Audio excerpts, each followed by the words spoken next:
मेरे कपड़े लौटा दो।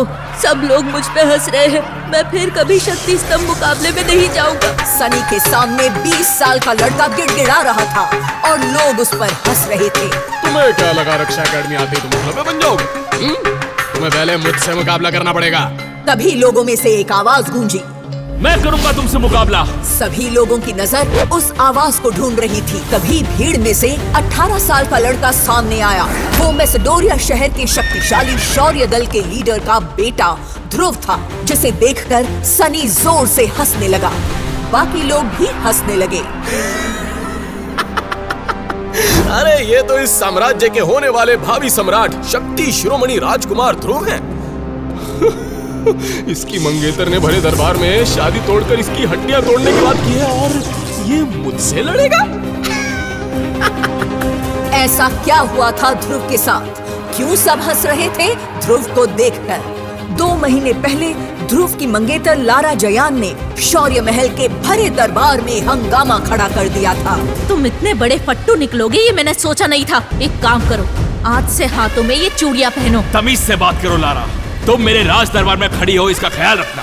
शक्ति स्थान मुकाबले में ध्रुव अपनी शक्तियां साबित नहीं कर पाया, इसलिए लारा को बेहद शर्मिंदा होना पड़ा था। इसलिए गुस्से में आकर उसने दरबार में सबके सामने ध्रुव से शादी तोड़ने की बात की थी।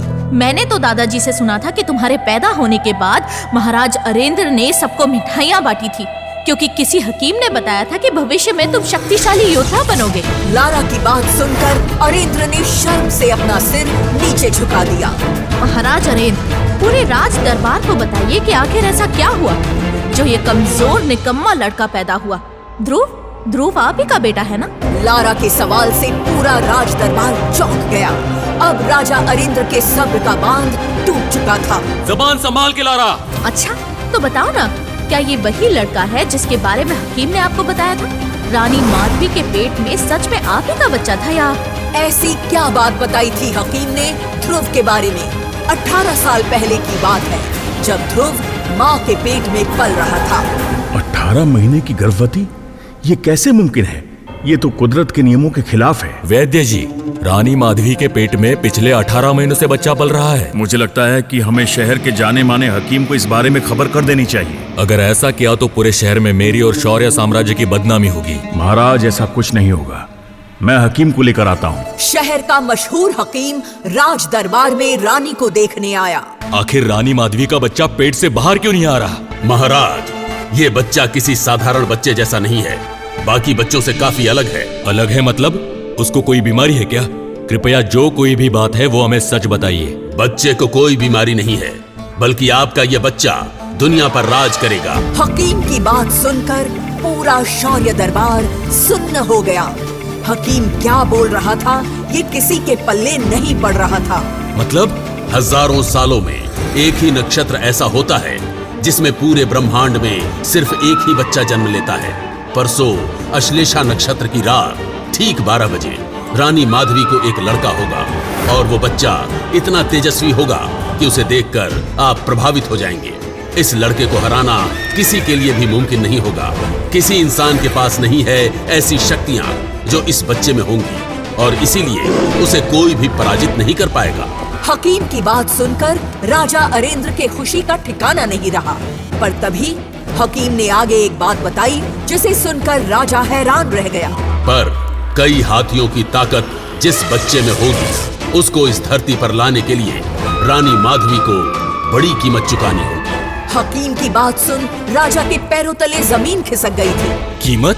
कैसी कीमत? फिलहाल रानी के इर्द गिर्द कई काली शक्तियां मंडरा रही हैं, और वो शक्तियां उनके साथ क्या करेंगी ये आने वाला वक्त ही बताएगा। ये किस धर्म संकट में फंस गया? खानदान को तेजस्वी लड़के के रूप में वारिस मिलेगा, इसके लिए खुशी मनाऊं, या मेरी सबसे प्यारी रानी माधवी पर कोई खतरा आने वाला है, इस बात का दुख? 2 दिन ऐसे ही चिंता में निकल गए।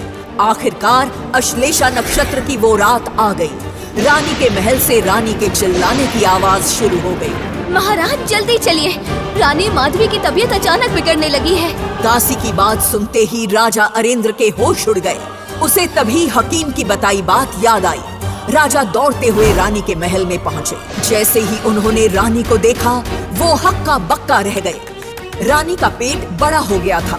वो दर्द के मारे चिल्ला रही थी। राजा ने एक नजर घड़ी की ओर डाली। रात के 12 बजने के लिए सिर्फ 1 मिनट बाकी था। यहाँ दाई माँ रानी के पेट से बच्चा निकालने की कोशिश कर रही थी और तभी अचानक मौसम ने अपना रुख बदल दिया। तेजी से बारिश गिरने लगी। ये क्या, ठंड के मौसम में बारिश? और तभी घड़ी में 12 बज गए और यहाँ रानी के कमरे से बच्चे के रोने की आवाज आने लगी। राजा ने जैसे ही आवाज सुनी वैसे खुशी के मारे वो कमरे में गया। महाराज, राजकुमार हुआ है, शौर्य खानदान का वारिस, आपका और महारानी का बेटा। दाई माँ की बात सुन राजा की आंखों में पानी आ गया। उसने बच्चे को हाथ में लिया। बच्चे का तेजस्वी रूप देख राजा के चेहरे पर बड़ी सी हंसी आई।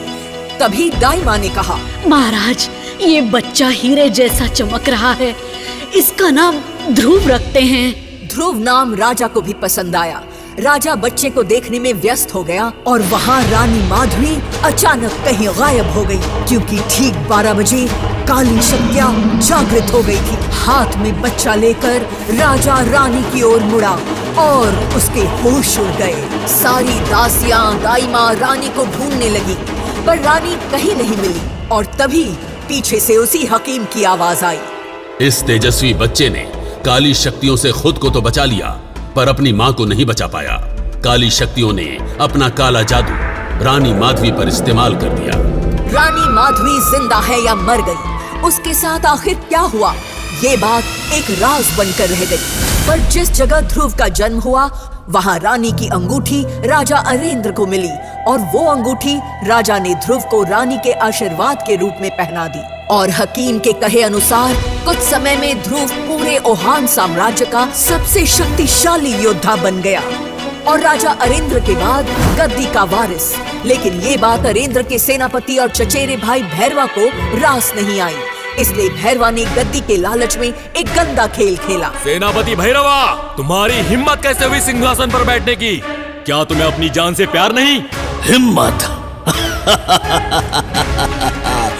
अब ये साम्राज्य भी मेरा, ये सेना भी मेरी, ये लोग भी मेरे और ये सिंहासन भी मेरा। और अब तू राजा नहीं, बल्कि अब तू है मेरा गुलाम। बकवास बंद कर भैरवा, इन मुट्ठी भर सिपाहियों के दम पर कुछ भी मत बोल। आज अगर महारानी माधवी यहाँ होती तो तेरी गर्दन धड़ से अलग हो जाती। महारानी? अरे उसे तो मैं ध्रुव के जन्म के बाद ही मौत की नींद सुला चुका हूँ। तुम्हारे जैसा आदमी महारानी की धूल बराबर भी नहीं है। जरूर तुमने धोखे से या काली शक्तियों की मदद से महारानी को कहीं छुपा दिया है। समझ सकता हूँ अरेंद्र, तू सदमे में है, इसलिए भरोसा नहीं कर पा रहा कि रानी की सांसें अब थम चुकी हैं। भैरवा, तू चाहे जितनी साजिशें कर ले, भूल मत कि तूने यह राज सिंहासन धोखे से पाया है। अरेंद्र, तुम्हारा राजपाट चला गया, पर फिर भी तुम्हारी जुबान चल रही है।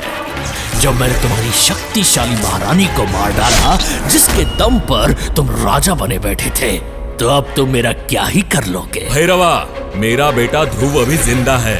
वो तुझे तेरे किए की सजा जरूर देगा, क्योंकि वही है इस सिंहासन का असली हकदार।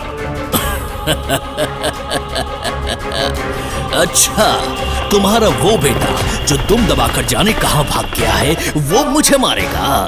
वो तो एक भगोड़ा है। अरे जब तुम्हारी महारानी कुछ न कर सकी तो तुम्हारा बेटा मेरा क्या ही कर लेगा। मेरा एहसान मानो कि अब तक तुम जिंदा हो। जाओ, जाकर अपने बचे हुए दिन कैद खाने में काटो। अगर मुझे गुस्सा दिलाया तो मैं अभी इसी वक्त तुम्हारी जान ले लूंगा। भैरवा ने अपने करीबियों के साथ मिलकर विद्रोह कर दिया और खुद को शौर्य महल का राजा घोषित कर दिया।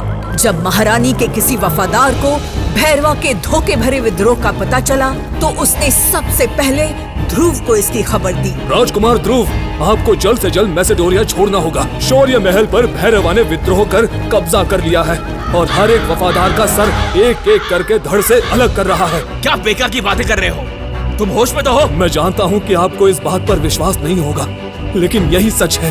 आप तो जानते हैं कि मैं महारानी का पुराना वफादार हूँ। मैसेडोनिया के बाहर, पहाड़ों के पीछे, जंगलों में आपको एक मैसेडोरिया का पुराना योद्धा मिलेगा जो आपकी रक्षा करेगा और आपको युद्ध अभ्यास करवाएगा। वो आपको युद्ध कलाओं में अभ्यास कराकर आपको एक शक्तिशाली योद्धा बनाएगा ताकि आप भैरवा से अपना बदला ले सके। लेकिन मेरे बाबा का क्या? उनकी चिंता आप मत करिए। इस वक्त आपका सुरक्षित रहना सबसे ज्यादा जरूरी है क्योंकि ओहान साम्राज्य की पूरी उम्मीद बस आप पर टिकी हुई है। ना चाहते हुए भी ध्रुव को अपना शहर मैसेडोरिया छोड़ना पड़ा। उसने मन ही मन खुद से कहा, भैरवा, मैं जल्दी तेरा काल बनकर लौटूंगा। ओहान साम्राज्य के लोगों, कान खोल कर सुन लो। अब मैं ही हूँ तुम्हारा राजा, मैं ही हूँ तुम्हारा भगवान। भैरवा से अब तुम लोगों को बस एक ही आदमी बचा सकता है, खुद भैरवा। लोग परेशान थे कि आखिर कौन भैरवा के आतंक से उन्हें बचाएगा। उधर ध्रुव जंगलों में दिन रात अभ्यास करके खुद को फौलाद जैसा मजबूत बना रहा था। ध्रुव अब एकलव्य बनने के बहुत करीब था। आखिर वो दिन भी आ गया जब ध्रुव की शक्तियां 10वें सितारे पर पहुंच गई और वो एकलव्य बन गया। अब वक्त आ गया है, मैं वापस अपने मैसेडोरिया शहर अपने लोगों के बीच जाकर उस भैरवा को उसकी किए की सजा दूं और अपने लोगों को उसके आतंक से आजाद करूं। अगले दिन ध्रुव भैरवा को खत्म करने निकल पड़ा। भैरवा ने जैसे ही ध्रुव को देखा वो हंसने लगा। आ गए ध्रुव, कई सालों से मुझे तुम्हारा ही इंतजार था। मेरी ये तलवार कब से तुम्हारी खून की प्यासी है। अच्छा, ये तो तुझे पता चल ही जाएगा भैरवा कि आज किसकी खून की प्यास बुझेगी। ये कहते हुए ध्रुव ने अपनी पूरी शक्तियों को इकट्ठा करके एक आग का गोला भैरवा की ओर फेंका। भैरवा ने किसी तरह तलवार की मदद से खुद को उस गोले से बचाया। ध्रुव ने कई तरह की युद्ध टेक्निक से भैरवा पर हमला किया, पर भैरवा हर बार खुद को बचा ले रहा था। आखिर में ध्रुव ने अपनी तिलस्मी तलवार निकाली। भैरवा, अब तुझे मेरे वार से कोई नहीं बचा पाएगा। आजा बच्चे, एक बार और कोशिश कर ले, आजा। ध्रुव और भैरवा की तलवारें आपस में टकराते ही जोर की बिजली कड़की।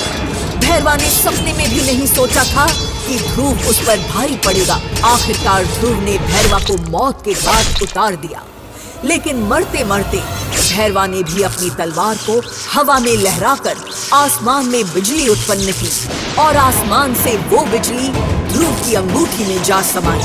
ध्रुव की अंगूठी का रंग नीला हो गया और वो चमकने लगी, जिससे ध्रुव को तो कुछ नहीं हुआ, लेकिन उससे अचानक ध्रुव की शक्तियां कम हो गईं। पल भर में ध्रुव भी खुद को बेहद कमजोर महसूस करने लगा, यहाँ तक कि उसके हाथ से उसकी तिलस्मी तलवार भी छूटकर गिर गई, जिसके बाद ध्रुव वहीं बेहोश हो गया और अपने साथ हुई सारी घटना भूल गया। भैरवा की वजह से सबसे शक्तिशाली ध्रुव अचानक अपनी सारी शक्ति खो चुका था। पिछले 3 सालों से ध्रुव अपनी शक्तियां वापस लाने में नाकाम हो रहा था। इसलिए लारा ने आज ध्रुव के पिताजी के चरित्र पर सवाल करके उन्हें अपमानित किया था। किन ख्यालों में खो गए राजा अरेंद्र, बताइए ना। रानी माधवी के पेट में सच में आप ही का बच्चा था या? लारा के तेवर देखकर ध्रुव गुस्से से लाल हो गया। लारा! ध्रुव लारा की आंखों में आंखें डालते हुए बोला, अब एक और शब्द नहीं। तुम्हें इस रिश्ते को तोड़ना है तो ये जरूर टूटेगा, लेकिन उससे पहले हमारी शादी होगी की शादी। उसके बाद मैं तुम्हें तलाक देकर इस रिश्ते को हमेशा हमेशा के लिए तोड़ दूंगा। बताओ, है मंजूर? लारा गुस्से से लाल हो गई। ये क्या बकवास कर रहे हो तुम? तुम्हें मालूम भी है इससे मेरे और मेरे परिवार की कितनी बदनामी होगी? तो जो तुम कर रही हो उससे भी हमारे परिवार की बदनामी होगी, और जब बदनामी होनी है तो क्यों ना दोनों की हो। हाथ की चुटकी बजाते हुए लारा ने कहा, 3 साल बाद हम दोनों के बीच एक मुकाबला होगा। अगर उस मुकाबले में मैं जीत गई तो तुम्हें इस रिश्ते को तोड़ना होगा और सारी उम्र मेरे गुलाम बनकर रहोगे, और अगर तुम जीत जाते हो तो मैं तुमसे की शादी करूंगी। बोलो, है मंजूर? शर्त सुनकर महल में सन्नाटा छा गया। सबकी आंखें ध्रुव पर लगी थी। मंजूर है।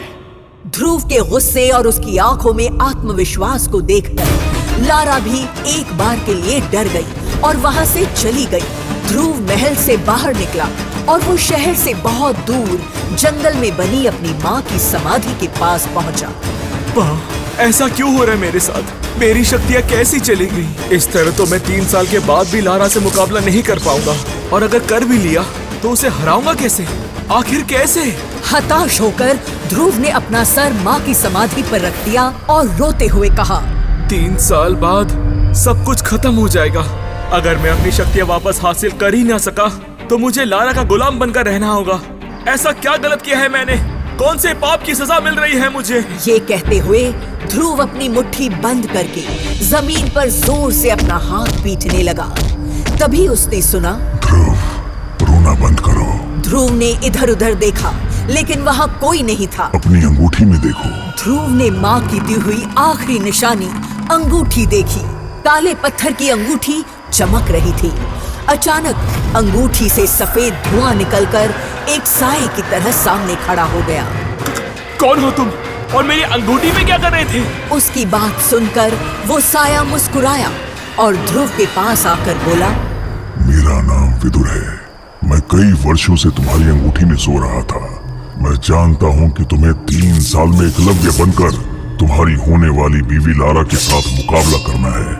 मुझे ये भी पता है कि तुम्हारी शक्तियाँ क्यों चली गईं। विदुर की बात सुनकर ध्रुव की आंखें फटी की फटी रह गई। अगर तुम चाहो तो मैं तुम्हें शक्तिशाली योद्धा बना सकता हूँ। विदुर जैसा भूत क्यों करना चाहता था ध्रुव की मदद? ध्रुव क्यों करना चाहता था लारा से की शादी?